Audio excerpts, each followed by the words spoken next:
Os princípios seguidos nessa revisão foram os mesmos que nortearam o trabalho da primeira edição desta tradução, diferente da tradução de Almeida, que foi norteada pelos princípios da tradução de equivalência formal. A NTLH orientou-se pelos princípios de tradução de equivalência funcional ao reproduzir sentido dos textos originais. Almeida também procura produzir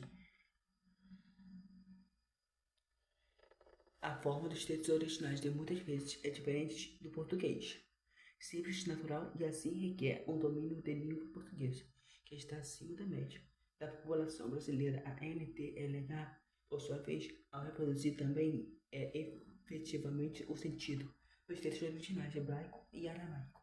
O grego expressa esse sentido de maneira simples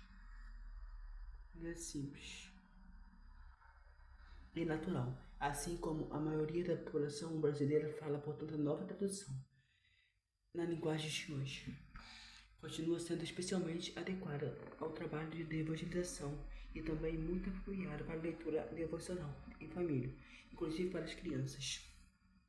Mesmo seguindo os princípios que orientaram a primeira edição da TLH, a revisão foi tão profunda que é justificável designar o texto resultante como nova tradução de linguagem de hoje, NTLH.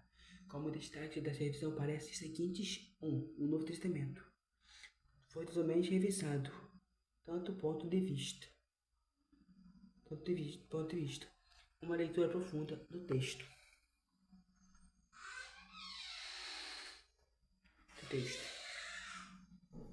original grego como um ponto de vista de língua portuguesa.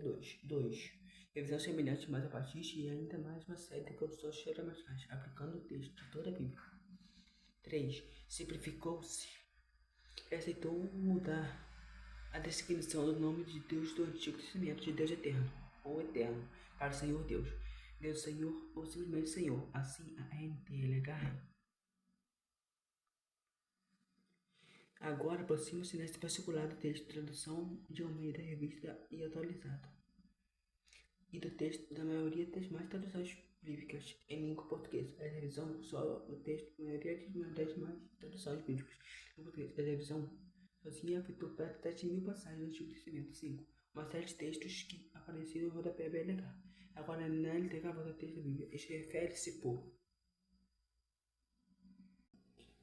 refere-se, por exemplo, aos títulos originais dos salmos, às vezes difíceis de compreender, os quais parecem traduzidos no início explicativo.